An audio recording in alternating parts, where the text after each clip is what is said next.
chemistry portion. So our first unit is matter, nature and the behavior. Matter का nature, behaviour and state of matter. तो ये हमारा first unit है। तो इसके अंदर ये सारे सब टॉपिक्स हैं, ये और ये पूरा इसके अंदर इंक्लूडेड है। बट मैंने क्या किया है, मैंने हमारा जो मैटर जो यूनिट है इसको दो पार्ट में डिवाइड करा है। तो हम फर्स्ट पार्ट जो है उसमें हम ये सारी चीज़ें, state of matter, type of solution and all, suspension, colloid वगैरह, ये सारी चीज़ें पढ़ेंगे, from the gases to the physical and chemical changes. और जो लॉ ऑफ केमिकल कॉम्बिनेशन है इसको हम बाद में कवर करेंगे, ठीक है। So now we are starting with our first topic which is state of matters. Okay, in this state of matter, first of all we will start with, we need to understand that sorry, we need to understand what is matter. So what is matter? To understand this, okay, let's start. Everything in this universe is made up of material. हमको पता है दुनिया में इस universe में जितनी भी चीज़ें बनी हुई हैं उसको हम मटेरियल बोलते हैं या सब्सटेंस बोलते हैं। अगर हम मटेरियल को थोड़ा साइंटिफिकली स्टडी करना चाहें तो उसको हम ये ऐसा बोल सकते हैं कि anything which has mass and have volume, these two property, mass and the volume, have any material is called as mass, is called as matter. हाँ, तो I am expecting that you already know what is mass and volume, but quickly we will try to recall it. mass क्या है? mass anything which is made up of some kind of atom, molecules, कोई चीज़ जिसकी existence हो, किसी ना किसी चीज़ की तो कुछ भी बना होगा। अगर हम गैसेस को भी ले लें तो गैसेस भी किसी ना किसी मॉलिक्यूल्स, एटम की तो बनी होती है। तो anything which has atom or molecule, that is known as mass. और volume we already know, anything which occupies space, that property is called as volume. तो कोई भी चीज़ कोई भी मटेरियल जो किसी चीज़ का बना है उसका कुछ तो कंपोजिशन होगा और वो जगह ऑक्यूपाई करता है। अगर ये दो प्रॉपर्टी किसी चीज़ के अंदर होती है तो हम उसको मैटर बोल सकते हैं, ठीक है। Now come to the characteristics of the matter. Matter के कैरेक्टरिस्टिक्स के बारे में हम लोग पढ़ेंगे। Okay, so our first point is matter is made up of very small particles. Matter जो है बहुत छोटे छोटे पार्टिकल से मिलकर बनाता है। कोई भी चीज़ होगी उसकी जो बेसिक यूनिट ऑफ कंपोजिशन होती है वो बहुत छोटी होती है, तो हम ये बोल सकते हैं matter is made up of very small particles, ठीक है। Now second point is matter particle continuously move, चाहे वो सॉलिड हो, चाहे वो लिक्विड हो, चाहे वो गैस हो कोई भी स्टेट ऑफ मैटर होगा, they have continuous movement in the molecule. अभी वो मूवमेंट जो है उनका फास्ट हो सकता है, स्लो हो सकता है, उनके बीच में पास हो सकता है, दूर हो सकता है, पर there is kind of movement. मतलब ये जो मूवमेंट होता है वो एक वाइब्रेशन होगा। अब आप ये सोचिए कि ये जो सॉलिड चीज़ें हमें तो मूवेबल नहीं दिखती क्योंकि उनकी शेप तो फिक्स होती है, but still they have movement in their particle. So this is the second characteristics of matter, that it has the movement in the particle. Now particle has the space between them. Her particle के बीच में एक space होता है जिसको हम intermolecular space बोलते हैं। अगर पार्टिकल के बीच में स्पेस है तो उसको हम इंटरमॉलिक्यूलर स्पेस बोलते हैं, है ना। इंटरमॉलिक्यूलर स्पेस बोलते हैं। अभी इंटरमॉलिक्यूलर स्पेस को अगर हम देखें तो देखिए, इंटर मतलब इन बिटवीन, मॉलिक्यूलर मतलब मॉलिक्यूल्स के बीच में, स्पेस मतलब कि गैप। तो ऐसा स्पेस जो दो मॉलिक्यूल्स के बीच में लगता है उसको हम इंटरमॉलिक्यूलर स्पेस बोलते हैं। सेम इसी तरह से हम ये देख सकते हैं, सेकंड प्रॉपर्टी आप देखेंगे कि there is a attraction between the molecules, क्योंकि वाइब्रेशन हो रहा है पर वो अपनी जगह तो नहीं छोड़ रहे हैं। सॉलिड के केस में अगर हम देखें, सॉलिड और लिक्विड के केस में they are not living their place, molecules ने आपस में एक दूसरे को बाइंड कर रखा है, तो obviously there is kind of force of attraction between the molecules. So particles have the attraction between each other, which is called as the intermolecular force of attraction. Okay, one of the another property of the matter is if we increases the temperature. अगर हम किसी भी matter का temperature increase करते हैं तो उसके molecule जो है फास्टली मूव करने लग जाते हैं, और क्योंकि वो फास्टली मूव करने लग जाएंगे तो उसकी जो काइनेटिक एनर्जी है वो हाई हो जाएगी। हमको पता है काइनेटिक एनर्जी क्या होती है। Kinetic energy is the property in which molecule move, अब ठीक है, इन विच पार्टिकल्स और molecules move from its place. तो अगर हम टेम्परेचर बढ़ा देंगे तो हमारा काइनेटिक एनर्जी जो है पार्टिकल्स की वो फास्ट हो जाएगी, उसकी वजह से वो फास्ट मूव करने लग जाएंगे। और स्ट्रेंथ ऑफ, अच्छा अब इसमें लास्ट पॉइंट क्या लिखा हुआ है, लास्ट पॉइंट लिखा हुआ है strength of force of attraction. Force of attraction जो है वो सारे मैटर में वेरी करता है। आपका सॉलिड होगा तो उसमें फोर्स ऑफ अट्रैक्शन अलग होगा, लिक्विड में अलग होगा और गैशियस में अलग होगा, ठीक है। Now come to the physical properties regarding the state of matter. तो फिजिकली अगर हम देखें तो स्टेट ऑफ मैटर जो है, आपने अभी तक जनरली पढ़ा है कि स्टेट ऑफ मैटर है वो 3 टाइप के होते हैं, solid, liquid and gas, but actually there are 5 state of matter. We will understand what are the 5 state of matter in this. So first of all, the state of matter is solid. Solid के बारे में हमें पता है, it has a definite mass and definite volume and also it has definite shape. हमारा जो solid होता है इसका mass, volume और shape जो है डेफिनेट होता है। अभी और दूसरी प्रॉपर्टी हम ये बोल सकते हैं, solid is incompressible and rigid.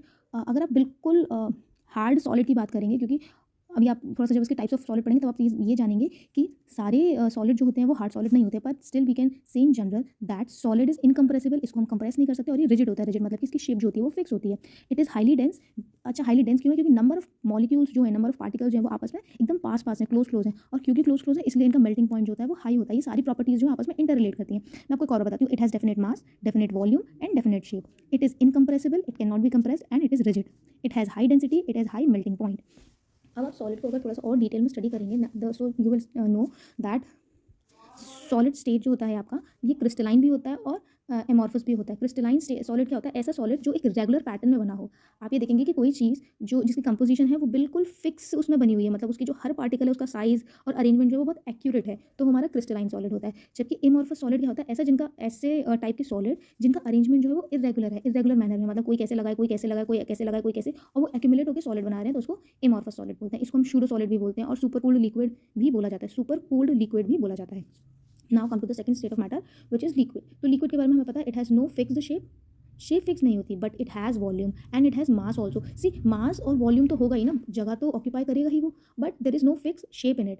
It has intermolecular force and it has intermolecular space, पर प्रॉपर्टीज़ की इससे वेरी करती है। हमको ये चीज़ें बेसिक है, हमको पता है। Now come to the third type of state, it is gaseous state. Gaseous state has no shape and no fixed volume. It has volume, ऐसा नहीं है इसका वॉल्यूम नहीं होता, वॉल्यूम होता है पर वॉल्यूम फिक्स नहीं होता। मास तो होगा ही, क्योंकि मॉलिक्यूल्स पार्टिकल्स की तो बनी ही होगी ना वो स्टेट। कोई भी गैस जो होगी वो किसी भी मास की तो बनी ही होगी, उसका वॉल्यूम होगा, but there is no fixed volume, क्योंकि आप गैस को देखेंगे कि उसको जितना स्पेस मिलता है वो उतने में स्प्रेड होती है, and also it has not fix shape. तो इसके बेसिक एग्जांपल हैं, जैसे कि आप हॉस्पिटल में ऑक्सीजन सिलेंडर्स देखते हैं, जब तक वो ऑक्सीजन सिलेंडर में है तो सिलेंडर में उसने जगह ऑक्यूपाई कर रखी है। जैसे इसको रिलीज करेंगे तो उसको जितना एरिया मिलेगा उसमें स्प्रेड होगी। Same for the LPG and CNG. ये एलपीजी हमारी कुकिंग गैस होती है और सीएनजी जो है वो एज अ फ्यूल आजकल यूज़ की जाती है। तो हमने अभी तक पढ़ी 3 state of matter. Now we are coming to next which is plasma.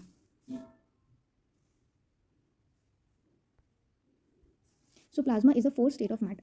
अब हम ये बोलेंगे कि प्लाज्मा है क्या। देखो, आपको थोड़ा सा इमेजिन करना पड़ेगा, बिकॉज अगर मैं ऐसा बोलूँ कि आपने plasma state of matter real life में देखा है तो इस चीज़ का कोई कंफर्मेशन नहीं है। मतलब मे बी आप लोगों ने देखा हो, maybe you can not still know what is a plasma. तो देखो, प्लाज्मा होता कैसा है। Plasma is a state of matter which is present in star and sun. Sun star जो ग्लो करते हैं वो किसकी वजह से करते हैं? वो प्लाज्मा की वजह से करते हैं। ओके, मैं आपको प्लाज्मा बता दी। Plasma is a super energetic state of matter. ये कैसा है कि सुपर एनर्जेटिक है। सुपर एनर्जेटिक क्यों है? क्योंकि इसके पार्टिकल जो होते हैं वो सुपर एक्साइटेड रहते हैं। इसके पार्टिकल हमेशा सुपर एक्साइटेड रहते हैं, जिसकी वजह से सुपर एनर्जेटिक पार्टिकल है। और these particles are in the form of ionised gas. ये नॉर्मल गैसेस स्टेट में नहीं होती है, आयनाइज्ड गैसेस स्टेट में रहते हैं। जैसे कि आपको पता है आयनाइज का मतलब ये या तो उसमें पॉजिटिव चार्ज होंगे, नेगेटिव चार्ज होंगे, वो न्यूट्रल नहीं होगा। न्यूट्रल होगा तो फिर वो तो एक्साइटेड नहीं होगा। तो गैसेस जो है वो आयनाइज फॉर्म में होती हैं, सुपरली एक्साइटेड होते हैं, and it has super energy. जैसे कि आपकी फ्लोरेसेंट ट्यूब होती है, नियॉन साइन बल्ब जो होते हैं, नियॉन साइन बल्ब जो आपके रोड पे लगे होते हैं, और फ्लोरेसेंट ट्यूब होती है, उसके अंदर हीलियम प्रेजेंट होती है। तो ये प्लाज्मा के बने होते हैं। अच्छा, अगर आपको बनाना है, आपको प्लाज्मा स्टेट को क्रिएट करना है, तो आप क्या करेंगे? Liquid will boiled and change into the gaseous. आप लिक्विड लेंगे, आप लिक्विड को बॉयल करेंगे और उसको गैशियस फॉर्म में चेंज कर देते हैं। When the energy added heating a gas will form plasma. और आप टेम्परेचर जो है उसको बहुत हाई रखेंगे, बहुत बहुत टेम्परेचर को हाई रखेंगे, और तब आपका क्या होगा? तब आप जब लिक्विड को हीट दे रहे हैं तो वो गैशियस स्टेट में चेंज हो जाएगा और बहुत ज़्यादा हाई टेम्परेचर होगा। इस स्टेज पे बनने वाला जो मटेरियल होता है वो प्लाज्मा होता है। It is not gas, it is not liquid, it is something between it. आप उसको लिक्विड भी नहीं बोल सकते, आपको गैस भी नहीं बोल सकते। बहुत हाईली एक्साइटेड होता है। और ऐसा ही आप देखते हैं सन में, सन की जो रेज है या सन का हम कंपोजिशन देखें तो वो गैस भी नहीं है, वो लिक्विड भी नहीं है, पर हाईली एनर्जेटिक है। तो ये हो गया प्लाज्मा। ठीक है, फिर उसके बाद हमारा फिफ्थ स्टेट ऑफ मैटर जो है वो आता है बोस आइंस्टीन कंडेंसेट करके हमारा फिफ्थ स्टेट ऑफ मैटर है। तो ये सत्येंद्र नाथ बोस ने और एल्बर्ट आइंस्टीन ने दिया था 1920 में। इन्होंने ये बताया था कि एक स्टेट ऑफ मैटर होता है जिसको एकदम लो प्रेशर में और लो टेम्परेचर में, एकदम लो प्रेशर और लो टेम्परेचर में अगर हम इसको बनाएं, अगर हम गैस को ठंडा करें, बाय कूलिंग अ गैस, किसी गैस को हम एकदम ठंडा करें लो प्रेशर और लो टेम्परेचर में, तो उसकी डेंसिटी जो है वो 1/1 लाख टाइम हो जाती है as compare to the normal air. दोबारा समझते हैं। नॉर्मल गैस को, जैसे आपकी हमारी फिफ्थ स्टेट ऑफ मैटर जो है वो बोस आइंस्टीन कंडेंसेट है। तो बोस आइंस्टीन कंडेंसेट जो है वो सत्येंद्र नाथ बोस, जो कि बहुत बड़े हमारे साइंटिस्ट थे, इंडियन साइंटिस्ट थे, एंड एल्बर्ट आइंस्टीन, इन्होंने 1920 में फिफ्थ स्टेट ऑफ मैटर के बारे में बताया था, जिसके लिए 2001 में कॉर्नेल कैटरले एंड विलमैन, जो कि यूएसए के साइंटिस्ट, इन लोगों को नोबेल प्राइज़ मिला था बोस आइंस्टीन एंड कंडेंसेट के स्टेट ऑफ मैटर के बारे में। ये बनता कैसे है? जैसे कि आपकी जो गैस है, आप गैस को एकदम ठंडा करेंगे गैस को लो टेम्परेचर पर, ऑब्वियसली सुपर लो टेम्परेचर लिखा हुआ है यहाँ पे, तो आप नॉर्मल जो एयर है, नॉर्मल कोई गैस है, उसको सुपर लो टेम्परेचर पर जब आप उसको एकदम कूल करेंगे तो उसके अंदर वो एक्सट्रीमली लो डेंसिटी पे चली जाएगी, और इसकी लो डेंसिटी कितनी होगी, ये 1/1 लाख होगी। इस स्टेट पे बनने वाला जो स्टेट ऑफ मैटर है वो हमारा बोस-आइंस्टीन कंडेंसेट कहलाता है। So these are the 5 state of matter. ठीक है, now we will study about interconversion of state of matter. हमें पता है कि जो हमारे जो बेसिक 3 स्टेट ऑफ मैटर है वो आपस में वो स्टेट चेंज होते हैं, है ना, तो हम थोड़ा सा उसके बारे में पढ़ेंगे। सी, अगर लिक्विड जो है, अगर सॉलिड जो है आपका लिक्विड स्टेट में हो रहा है चेंज, अगर सॉलिड जो है वो आपका लिक्विड स्टेट में चेंज हो रहा है तो वो फ्यूजन कहलाता है। फ्यूजन जो है उसकी वजह से सॉलिड जो है लिक्विड स्टेट में चेंज हो जाएगा। आप टेम्परेचर हाई कर देंगे तो सॉलिड जो है लिक्विड फॉर्म में चेंज हो सकता है। लिक्विड को आपको गैसियस स्टेट में चेंज करेंगे तो वो वेपराइजेशन कहलाता है। लिक्विड ऑब्वियसली जब पानी को आप हीट कर रहे हैं तो वो वेपराइज हो रहा है, तो वो वेपराइजेशन कहलाता है। गैस जो है वो सॉलिडिफिकेशन हो रही है। अगर गैस जो है आपकी सॉलिडिफाई हो रही है तो वो कंडेंसेशन या डिपोजिशन कहलाता है। क्या कहलाता है? कंडेंसेशन या डिपोजिशन कहलाता है। अब इसको हम रिवर्स में पढ़ लेते हैं। अगर सॉलिड जो है डायरेक्ट गैसियस स्टेट में जा रहा है, मतलब इंटरमीडिएट लिक्विड नहीं बन रहा है, solid is converted into gaseous state, तो ये सब्लिमेट कहलाता है। सब्लिमेशन प्रोसेस हम लोग को पता ही है। गैस जो है वो लिक्विफाइड हो रही है, गैस जो आपकी लिक्विफाइड हो रही है तो वो कब होती है? कंडेंसेशन होता है। ऑब्वियसली ये जो है कंडेंसेशन होगा, जो मॉलिक्यूल्स जो है उनको हाई प्रेशर में कंडेंस किया जाएगा तो वो लिक्विफाइड हो जाएगा। जैसे कि आपका सिलेंडर वगैरह में या परफ्यूम वगैरह की बॉटल होती है तो उसमें होता क्या है? गैस होती है, पर उसको हम कंडेंस करके लिक्विड स्टेट में कन्वर्ट कर देते हैं, क्योंकि हमको बॉटल्स में तो वो लिक्विड ही दिखता है पर एक्चुअली वो क्या है? गैस है। और हम लिक्विड को सॉलिड में सॉलिडिफिकेशन के थ्रू करते हैं। अगेन इसमें भी कंप्रेशन होता है और इस प्रोसेस को हम सॉलिडिफिकेशन कहते हैं। So these are the interchangeable state of matter जो हमने अभी पढ़ी है। अब मेल्टिंग पॉइंट क्या होता है? मेल्टिंग पॉइंट के बारे में अगर मैं आपको बताऊं तो melting point is a temperature at which solid start to move into the liquid state at the atmospheric pressure. आप अपने प्रेशर में चेंज नहीं करेंगे, प्रेशर नॉर्मल है और आप उसको एक टेम्परेचर देते जाएंगे अपने सॉलिड को एक टेम्परेचर देते जाएंगे और वो पीक पॉइंट जिस पर solid start to become liquid, that point is called as a melting point. आप प्रेशर में चेंज नहीं करें, there is only change in the temperature, तो ये आपका कहलाता है melting point. Now come to the latent heat. See, I am telling one thing, कुछ भी साइंस में पढ़ने के लिए मेरा ऐसा पॉइंट ऑफ व्यू है, it is the best way to understand the literal meaning of that word. आप उस वर्ड का मीनिंग समझ लीजिए तो आपका डिफाइन भी लिख सकते हैं। चीज़ों को रटने से बेटर है आप उनके वर्ड्स का मीनिंग समझ लीजिए, तो वो आपके दिमाग में कॉन्सेप्ट क्रिएट करता है कि अच्छा इसका मतलब ऐसा क्यों है। अब लेटेंट का मतलब होता है हिडन, आपको पता है लेटेंट का मतलब होता है हिडन, है ना। तो लेटेंट हीट क्या होगी? ऐसी हीट जो छुपी हुई है। अब हम इसको समझते हैं। देखो क्या है लिखा हुआ है इसके अंदर, latent heat it is the heat energy. Obviously latent heat जो है वो एक हीट एनर्जी है, absorb by ice without showing any rise in temperature, it hidden into the content of beaker, it hidden into the container of the beaker is known as the latent heat. देखो क्या बोल रहा है कि ये आपके ice है, ice cubes है और ये किसी कंटेनर में है। आप क्या कर रहे हैं, जब आप इसको हीट दे रहे हैं, जब आपको हीट देंगे तो आप ये नोटिस करेंगे थोड़ी देर तक इसके टेम्परेचर में कोई चेंज नहीं आएगा। आपने इसमें थर्मामीटर लगा रखा है, इसके टेम्परेचर में चेंज नहीं आएगा। एक सर्टेन अमाउंट ऑफ हीट जाने के बाद आपको फ्लक्चुएशन दिखेगा इसके थर्मामीटर में, इसके टेम्परेचर में। पहले तो आप एक टाइम पे यहीं पर है और आप हीट दे रहे हैं तब भी आप चेंज दे रहे हैं, फिर आप देखेंगे सडनली टेम्परेचर जो है वो बढ़ रहा है। तो ये जो चीज़ है कि आपने हीट दी पर उसके अंदर चेंज नहीं आ रहा है, तो इसको हम लेटेंट हीट बोलते हैं कि थोड़ा सा अमाउंट ऑफ हीट जो है वो अपनी स्टेट को चेंज करने के लिए एब्जॉर्ब करेगी, that is called as a latent heat. और लेटेंट हीट ऑफ फ्यूजन क्या है? फ्यूजन को हमने, जैसे मैंने आपको बताया था कि सॉलिड का लिक्विड में चेंज होना, तो ये लेटेंट हीट ऑफ फ्यूजन जो है that is the amount of heat that is required to change 1 kg of solid. आपने 1 किलो बर्फ ले ली, 1 किलो बर्फ को लिक्विफाइड जब आप कर रहे हैं तो नॉर्मल एटमॉस्फेरिक प्रेशर पर उसमें जब तक उसके टेम्परेचर में चेंज नहीं आएगा, उस जितनी उसने हीट ली उसके टेम्परेचर में चेंज नहीं आएगा, वो लेटेंट हीट ऑफ फ्यूजन कहलाता है ना। The particle in water at 0 degree Celsius has more energy as compare to the particle in ice. अगर 0 डिग्री सेल्सियस पे जो आपका पानी है उसकी एनर्जी ज़्यादा होगी as compare to the particle of ice. Ice के पार्टिकल में at the same temperature 0 degree Celsius पे ही आप आइस रख लीजिए, 0 डिग्री सेल्सियस पे ही आप पानी रख लीजिए, आप ये देखेंगे कि आपका जो पानी जो है वो ज़्यादा एनर्जेटिक है। क्यों? क्योंकि solid is trying to convert it into liquid, तो इसको लेटेंट हीट ऑफ फ्यूजन कहते हैं। वो जो 0 डिग्री सेल्सियस टेम्परेचर है वो आपकी जो वाटर है उसका लेटेंट हीट ऑफ फ्यूजन है, क्योंकि that is the critical point at which solid trying to change into the liquid. Are you getting my point?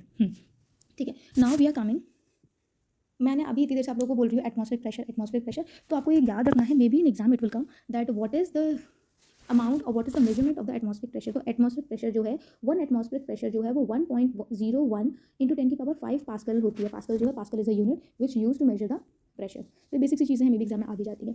ठीक है, now we will understand evaporation. मैंने आपको बताया था सॉलिड का लिक्विड में कन्वर्ट होना फ्यूजन कहलाता है और लिक्विड का गैस में चेंज होना इवेपोरेशन कहलाता है। तो हम इवेपोरेशन के बारे में पढ़ेंगे कि इवेपोरेशन होता है क्या है। अ small fraction of particle at the surface having kinetic energy is able to break away from the force of attraction, change in the liquid into the vapor at any temperature below its boiling point. इस बात पे ध्यान देना है, इस बात की boiling point जो है, बॉइलिंग पॉइंट पे तो वो उबलने लगेगा. देखो क्या बोल रहा है, थोड़ा सा समझाती हूँ. You have liquid. अब ये जो सरफेस पे, इसके सरफेस पे पानी का लेयर होगा. ये है हमारे पास पानी का लेयर. अब क्या हो रहा है कि आप इसको हीट देंगे तो इसके जो मॉलिक्यूल्स हैं, ये मॉलिक्यूल्स पास हैं. जैसे ही आपने इसको हीट दी, जब आपने अपने कंटेनर को हीट दिया है, तो क्या होगा कि एक सर्टेन टेम्परेचर पर क्या होगा, इनके बीच में जो फोर्स ऑफ अट्रैक्शन लग रहा है वो ब्रेक डाउन हो जाएगा. और आपने जो हीट दी है, जो हीट का अमाउंट है वो इस लिक्विड के बॉइलिंग पॉइंट से कम होना चाहिए. बॉइलिंग पॉइंट आपको पता है 100 पे पानी उबलने लगता है. तो 100 से कम टेम्परेचर पर जब आपके मॉलिक्यूल्स अपने बीच में जो फोर्स ऑफ अट्रैक्शन है उसको ब्रेक कर और चले जाएं हवा में, इस पूरे को बोलते हैं इवेपोरेशन. दोबारा सुनिए, मैं बताती हूँ दोबारा इस चीज़ को. I think it will more clear to you. Give me a second. See, मैं आपको ये बता रही हूँ, a small fraction of particle at the surface. जो सरफेस पे स्मॉल फ्रैक्शन ऑफ, मतलब थोड़े से जो पार्टिकल हैं, having a high kinetic energy is able to break away from the force of attraction. इनके बीच में, मॉलिक्यूल्स के बीच में फोर्स ऑफ अट्रैक्शन लग रहा है, पर क्या होगा कि हाई काइनेटिक एनर्जी, जैसे आप उसको हीट देंगे तो इसमें हाई काइनेटिक एनर्जी आ जाएगी और ये बॉइलिंग पॉइंट से कम टेम्परेचर पे अपना लिक्विड स्टेट छोड़कर वेपराइज स्टेट में चले जाएंगे.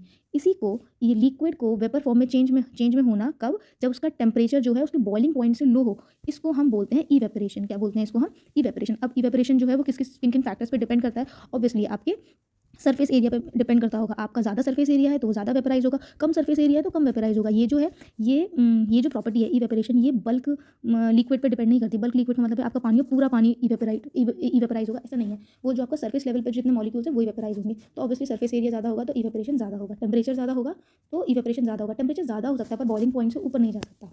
ठीक है. फिर ह्यूमिडिटी लो होगी तो इवेपोरेशन हो जाएगा. विंड स्पीड हाई होगी तो इवेपोरेशन हो जाएगा. So these are some factor which affect the evaporation.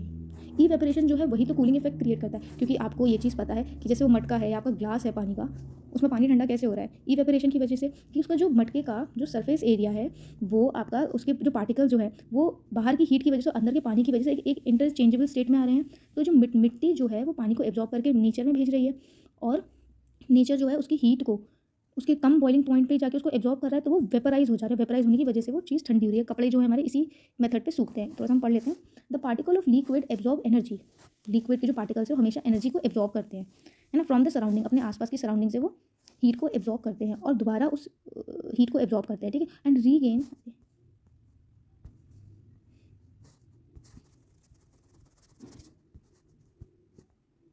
हाँ, the particle of liquid absorb energy from the surrounding to regain the energy loss during the evaporation. क्योंकि पहले जो हमारा जो लिक्विड है उसने इन्वायरमेंट में एनर्जी लॉस कर दी, पर वो उसको रीगेन करना चाहेगा. रीगेन करने के लिए वो सराउंडिंग से अपना, वो सराउंडिंग को रीगेन करने के लिए इसकी वजह वो कूल होता है. ठीक है. फिर ड्राई आइस क्या होती है? सॉलिड कार्बन डाइऑक्साइड ही हमारी ड्राई आइस कहलाती है. ठीक है. फिर एक बेसिक सी चीज़ है कि आपका टेम्परेचर को हम कैसे नापते हैं? टेम्परेचर को हम कैल्विन में नापते हैं.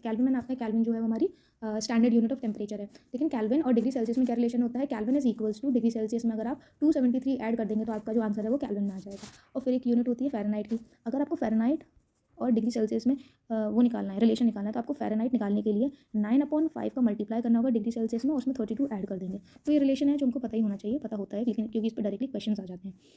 नाउ वन मोर थिंग, आपको अच्छा, ये उल्टा रिलेशन दे रखा है कि आपको डिग्री सेल्सियस दे रखा हो और फ़ारेनहाइट में पूछा हो, तो आप 5/9 का फ़ारेनहाइट में मल्टीप्लाई करके -32 कर देंगे तो आपको डिग्री सेल्सियस में आ जाएगा. So these are the interrelation of the temperature.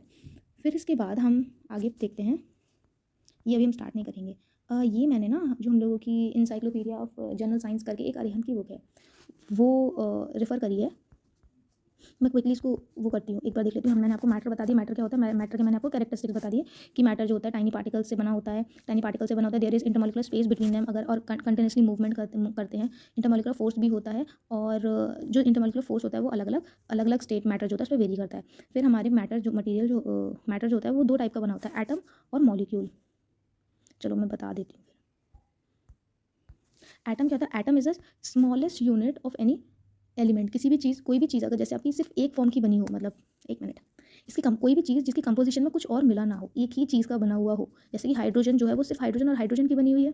ठीक है. तो हाइड्रोजन का जो सिंगल स्टेट है, अगर एक हाइड्रोजन का पार्टिकल जो है वो एटम कहलाएगा। पर क्या एक हाइड्रोजन इन्वायरमेंट में एग्जिस्ट करती है? नहीं, ऐसा नहीं करती है वो, है ना। अगर हम ये देखें तो अगर हम पीरियोडिक टेबल में देखें तो हमारी जो नोबल गैसेज हैं, these are the only type of element which exist single with a single atom. तो ऐसे मॉलिक्यूल जो सिंगल एटम में एग्जिस्ट करते हैं या उनको किसी वो सिंगल एटम के ही बने होते हैं, वो तो एटम कहलाते हैं। लेकिन मॉलिक्यूल्स क्या होते हैं? मॉलिक्यूल्स ऐसे होते हैं कि जैसे हाइड्रोजन ही आपका एग्जांपल हो गया, तो हाइड्रोजन इज अ एटम, पर आपको उसकी एग्जिस्टिंग स्टेट में लेके जाएंगे तो H2 बनेगा। H2 is the existing state of the hydrogen. इसमें क्या होता है?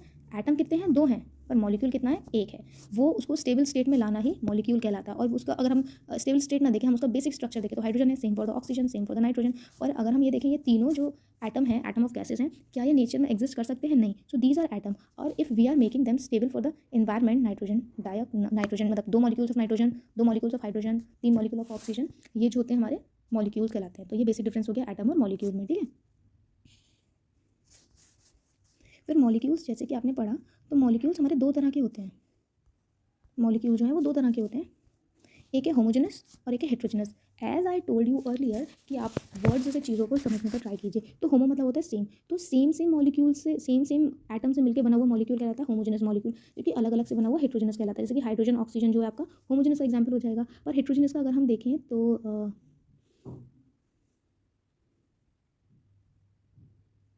हेट्रोजेनस का एग्जाम्पल वाटर।